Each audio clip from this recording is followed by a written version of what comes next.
Listen, to me, cooking is about having respect and care for the ingredient. It's about respecting recipes. It's about traditions. And to me, there's no better way to honor your cooking than using a knife that's special.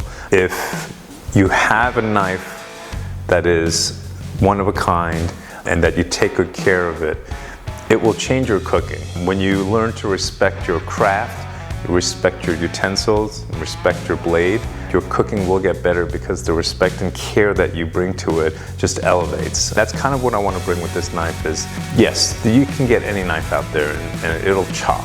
But when you sort of step up and want to elevate your cooking, the first thing you got to do is elevate your knife and make sure it's something that is near and dear to you, something that you care about, and then that kind of emotion sort of easily lends itself to your cooking.